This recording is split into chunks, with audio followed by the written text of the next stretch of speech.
First, I'd like to book you in a small lounge in Vegas for the experience. Then the area talk shows, you know, Tom Snyder, Mike Douglas, all leading to Carson. Then if he asks you to come back, I think he will. That should do it. So, you keep Modem out there in line while I work on them droolers at the network. You're a good kid, Corky.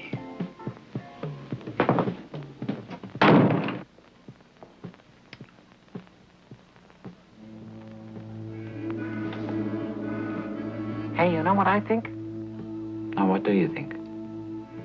We're gonna be a star.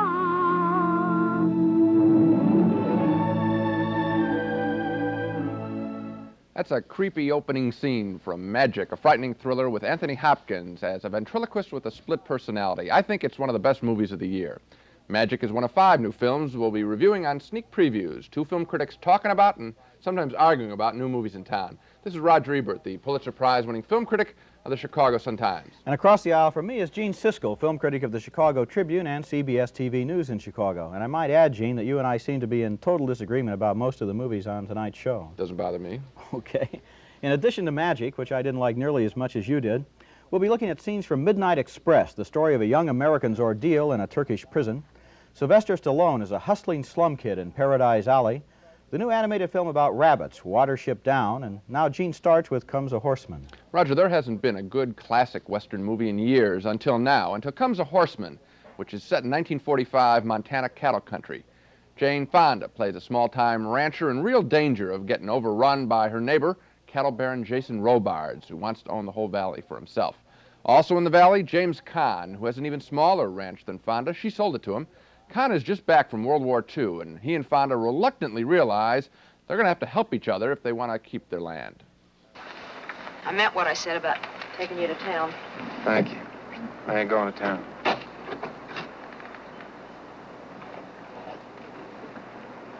You ain't going back to that toilet you call a cabin, are you? Yes, ma'am.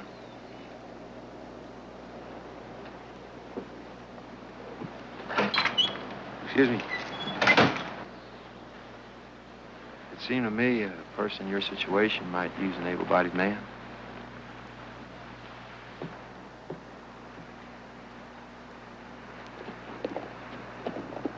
Thank you.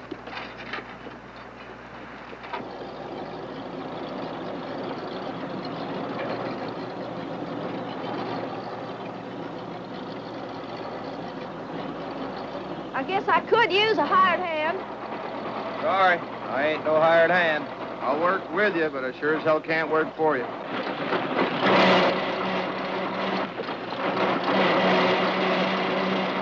You do owe me. You owe me for the care and the time you spent at my place. Excuse me? I said you do owe me.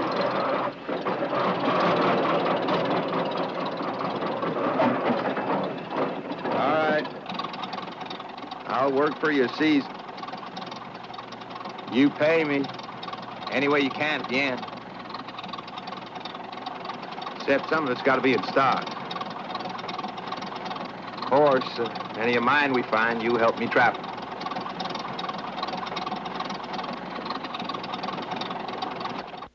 After they agree to work together, bad guy Jason Robards gets wind of it.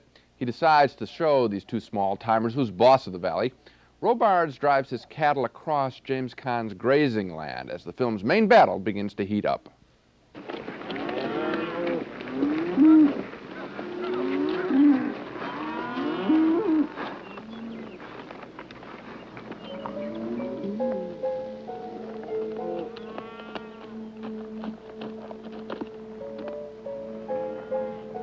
believe you're on my land. Take them around the long way, we lose maybe 2 to 4 pounds apiece. This is the best way. Don't mean a damn to me. I'll pay passage fees. Imagine you will. You let him cross here, he's going to walk all over you. This is a legal challenge. I know what I'm talking about. He tried to do this to my dad. You let me tend to my business. How many head you bringing? 1,000. Look like you're halfway through now. Yeah! Yeah!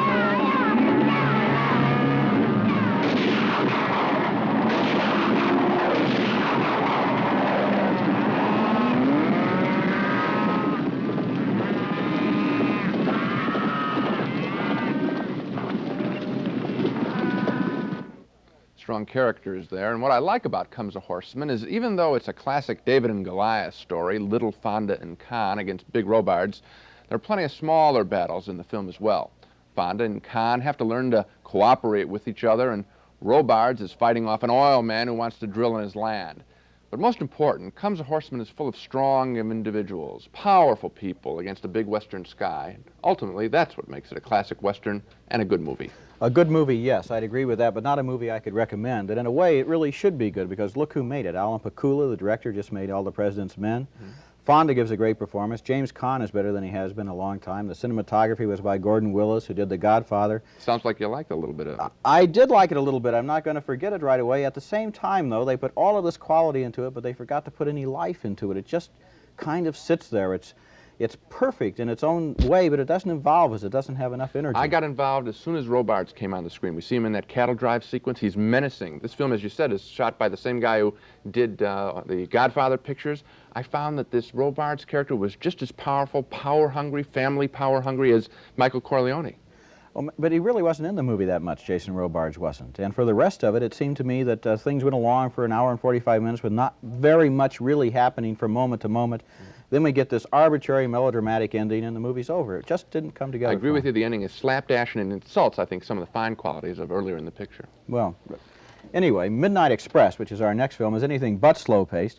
It's the violent and terrifying story of a young American kid who tries to smuggle hashish out of Turkey and winds up with a life sentence. The movie is more or less based on the real-life story of Billy Hayes, who was arrested and jailed in Turkey in 1970 and escaped in 1975. Well, the 5 years in prison were sheer hell for Billy Hayes. He was beaten and brutalized, and the only thing that kept him going was the hope of a successful appeal or an escape. Now, in this scene, his girlfriend comes to visit him and to smuggle him some $100 bills.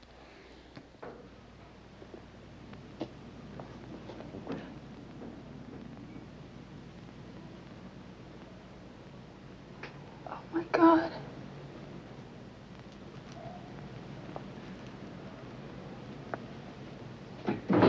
Oh, Billy.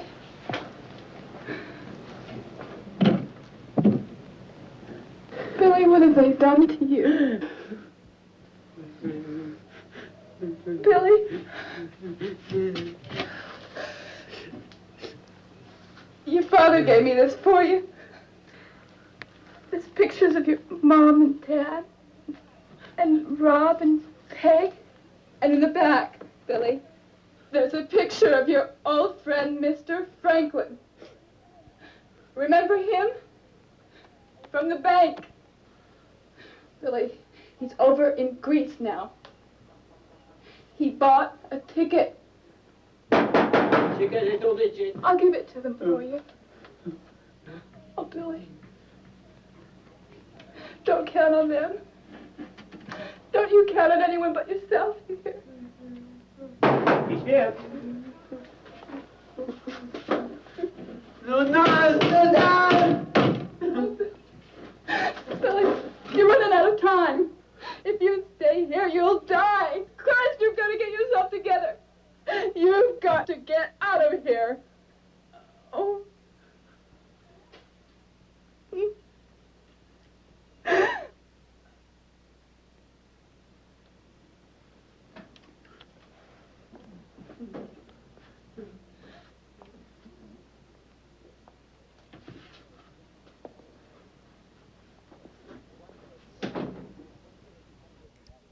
Well, right there is the turning point of the whole movie, because the money hidden in that book is Billy's first step on the road out of prison.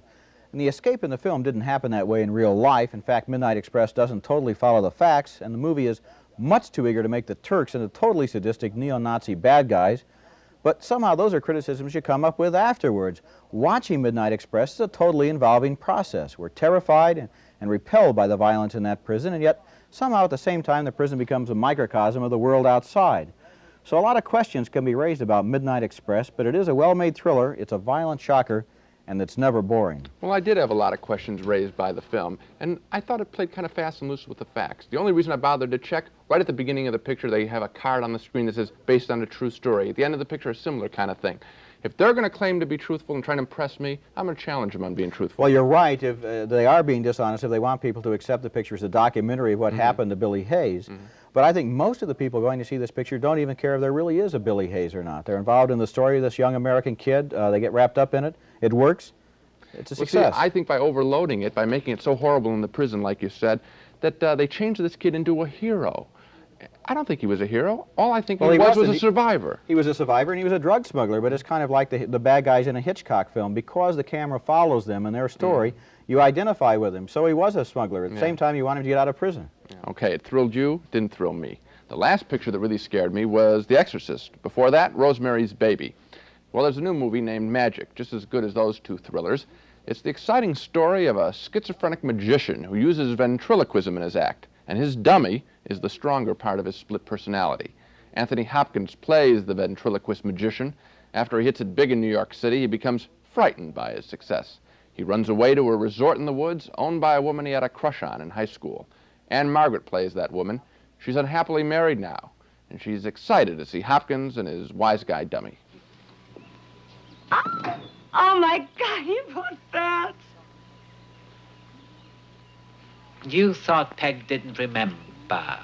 Ah. You knew who I was, too? Yeah.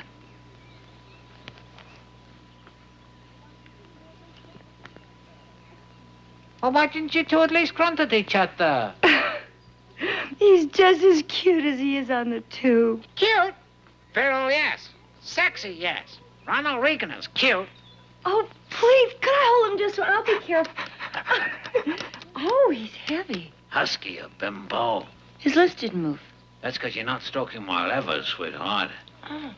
Right in there. Ooh, she ghosted me. Ignore him. Go right ahead. Okay. Oh. Right there. See.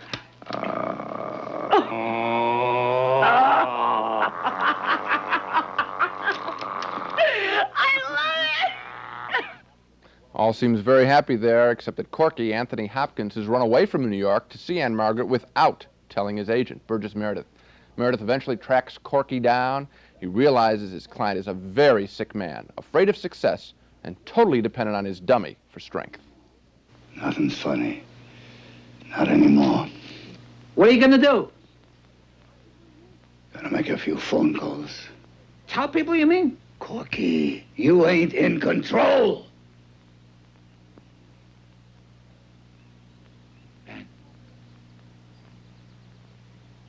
You owe me a listen, don't you think?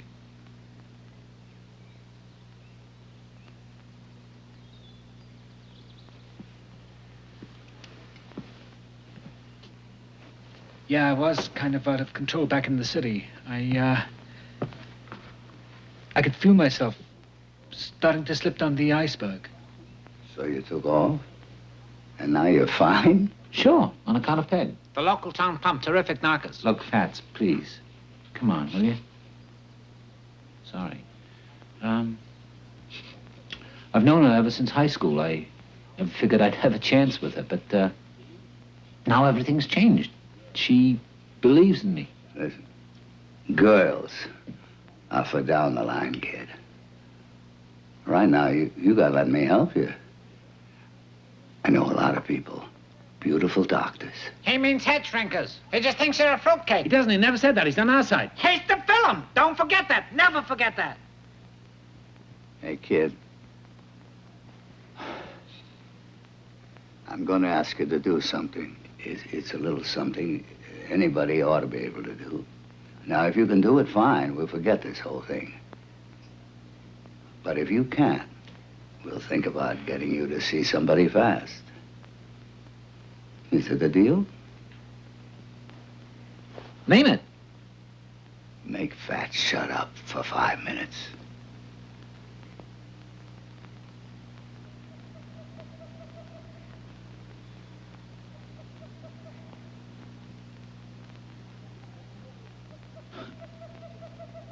$5 minutes?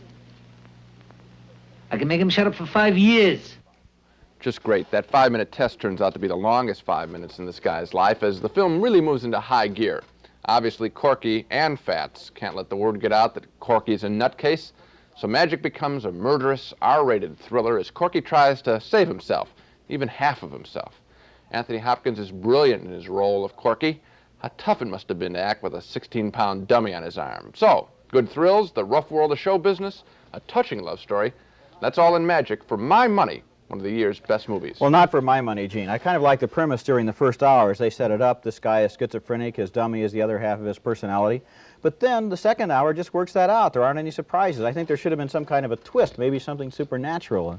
Roger, as long as the two of them are on camera, and I can see that, I can almost feel like the blood flowing between this guy and his dummy and his arm. If this guy can make a piece of wood come alive, I can't help but watch the picture. I have to agree with you, but that, I think the credit there goes to Anthony Hopkins. It's a great performance. Richard Attenborough does a good job of directing the picture. I like Burgess Meredith.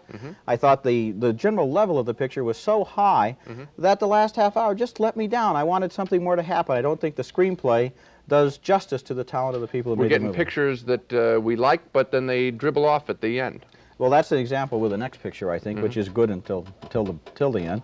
Sylvester Stallone will be remembered for the rest of his days as Rocky. Has a new movie out called Paradise Alley. It's the story of three Italian-American brothers growing up in the Hell's Kitchen area of New York 30 years ago, trying to make it any way they can. Well, Stallone is only a street hustler, but just like Rocky, he knows he's going to be somebody someday. And here he tries out his line on a girl he wants to impress while he's walking her home at night. Listen, we get a 10, no, 20-piece band, and I set you up in the best clubs in Manhattan or Brooklyn if you want. Huh? Forget Brooklyn. I ain't having you dancing no shipyards. Oh, stop, Cosmo. I'm too tired to laugh. You're too tired to laugh? Well, why don't you lay down here and I'll wake you up in the morning and we'll finish talking this deal. When are you going to cut your hair? My hair? Hey, listen, long hair proves your brains work. And yours never stops. Come on, it's my fortune. So listen, we get a band, work up an act, I dress you in feathers and red beads. I'll handle the paperwork and we smash every record in the country. Annie Sherlock and the Red Hot Dancing Yam Legs, I'm telling you, together we can't miss. Sounds good. Yeah. You know, it's nice with all the riff-raff pigs off the street, isn't it? All the slobs going to bed. It's nice. Well, think about working up an act, okay? I'll think. Oh. You'll think. Listen, you ought to see a doctor because your eyes need glasses. Why? Why? Why? Yeah. Because you keep missing my mouth all the time. Good night, Cosmo. Yeah. That's Ann Archer. She's really great. Stallone keeps trying to play all the angles, trying to make some money. Now, here's a scene where he bets $100 on an arm wrestling contest between his kid brother and a tough neighborhood hoodlum. Guess what? Frankie here wants to have a friendly arm wrestling match. Nonsense. You can still back out. Who rattled your cage? I'm looking out for Victor. Come on, let's go. We're getting there, Stitch. Listen, I just bet $100 against that monkey. I ain't got a dime. Now, if you don't win, these creeps are gonna try to drag me in the alley and tie knots in my spine. Not that I can't handle it. But who needs the midnight exercise? Let's go. We're getting there. Ready? Punk. Hey, you know the word punk is a noun.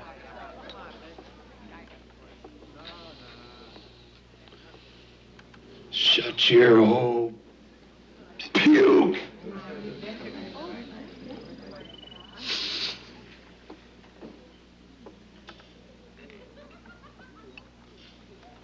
Yeah, well, you know something? You are puke. Hey, Stitch, what do you say we get this happy contest rolling here?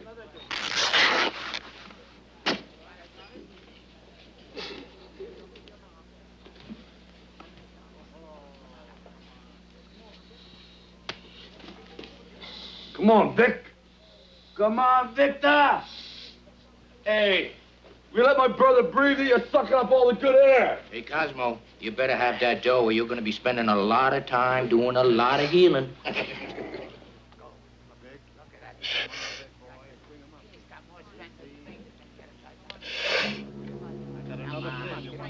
got you.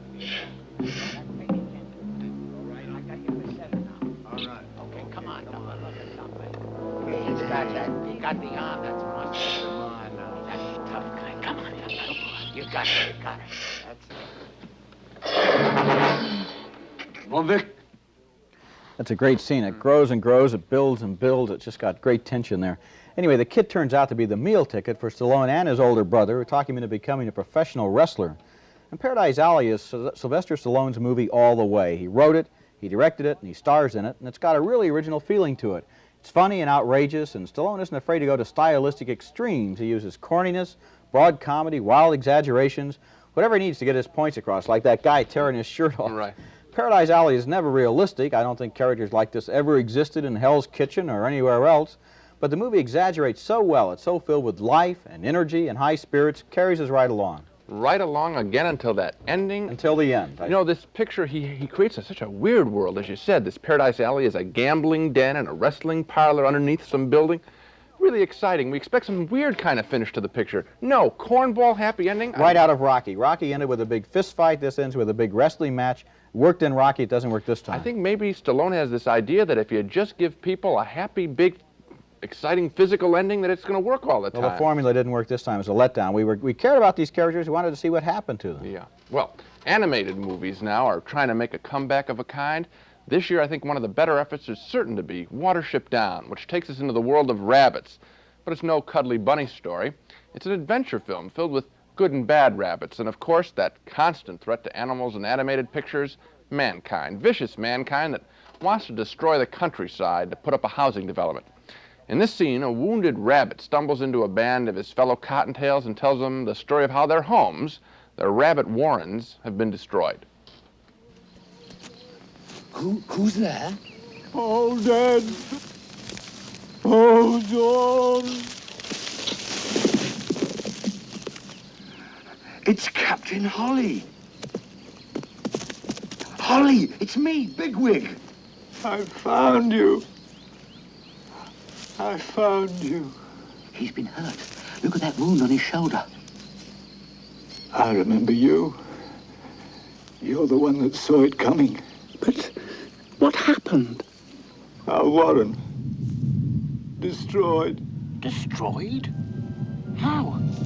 Men came, filled in the burrows. Couldn't get out. There was a strange sound. You see, the air turned bad. Runs blocked with dead bodies. Couldn't get out. Everything turned mad. Wall of earth, roots, grass, all pushed into the air. Men have always hated us. No. They just destroyed the warren because we were in their way. They'll never rest until they've spoiled the earth. Fairly emotional scene there. Watership Down ran on a little bit too long for my taste, but I found most of it very effective. I began seeing the world from the rabbit height of about 6 or 7 inches off the ground and below ground. I was put in touch with the delicate and brutal balance of nature. And I know the next time I see a rabbit running alongside a road, I'm going to wonder what bulldozer he's running away from. Watership Down is a good story, more mature than what we usually expect or get from an animated feature film. Well, that's what I had the problem with. I liked the story. I didn't like the animation. I don't think they match. The story, as you pointed out, is about real rabbits. You know, they're not Bugs Bunny. They've got sinew and flesh and blood and muscle, and they're out there in the real world. And then the animation was all kind of soft-edged and cuddly and like a cartoon. I don't think it fit together. Well, all I can tell you is that just in that scene we saw there, that rabbit comes in, he's wounded, and he tells this sad story about the destruction, and I really bought it. Did you shed a tear, Gene? Came close. Well, okay. Well, look at those ears. I bet he liked Watership Down. At any rate, this mongrel in the mezzanine means it's time for Dog of the Week, our regular feature where each of us picks the week's worst movies. Okay, Gene, my dog this week is a wet blanket named Slithus. Got that great title, Slithus. You don't know if you're saying it or swallowing it. It's about this strange creature that grows up in the water near a nuclear waste dump, and then it crawls up onto the land to devour its innocent victims. You'd think they'd see it coming. It looks like Bigfoot, and it's wearing the cruddiest costume of the year, a slimy shag rug with seaweed and oatmeal stuck all over it. Send this monster to the cleaners. All during this movie, people are going, no, stop, anything but that. The only problem is the people aren't in the movie, they're in the audience. Well, Roger, my dog this week is a 4-year-old film named The Devil's Reign that's suddenly come back to a lot of theaters advertised as starring John Travolta. That's a complete lie. The Devil's Reign stars Ernest Borgnine as a devil's helper trying to hang on to some lost souls. Travolta is on screen for less than a minute. This was his first film. He had only one line of dialogue in it. Most of the time, he has red and green wax melting all over his face. It looks like he fell asleep on a pizza. There he is right at the end. Now, of course, the reason why Travolta is being advertised as starring in this ridiculous drivel is that right now he's the hottest actor in Hollywood. So beware of films you've never heard of promising big stars. One reason you never heard of them? They're lousy. Okay, Gene, and now for another look at the major movies on this show. Gene and I disagreed about Comes a Horseman, the new Western with Jane Fonda and James Caan. We both thought it was an intelligent, sensitive attempt at a modern Western, but Gene thought it worked and I didn't. So Gene gives it a yes and I give it a no. Gene recommends you see it. I don't. Midnight Express was a thriller about a young American in a Turkish prison. I liked it. I thought it was effective in its violent brutality, but Gene thought it played too loose with the facts, and so he gives it a no. We also split on Magic, the thriller starring Anthony Hopkins as a psychotic magician. Gene thought it was one of the best thrillers of recent years and gives it a yes. I thought it was all too predictable. Paradise Alley gets a yes from both of us. We thought the ending was weak, but we liked Sylvester Stallone's juicy portrait of a young man growing up in Hell's Kitchen. We disagreed again on Watership Down. Gene liked the animated film about some very human rabbits. I like the rabbits, but not the animation. Now, next on Sneak Previews, we'll show you scenes from 5 more new movies, including Slow Dancing in the Big City, an unusual love story about a newspaper man and a ballet dancer, Going Coconuts with Donnie and Marie Osmond, and A Dream of Passion, starring Melina Mercouri as a veteran actress who finds fact stranger than fiction. Until then, see you at the movies.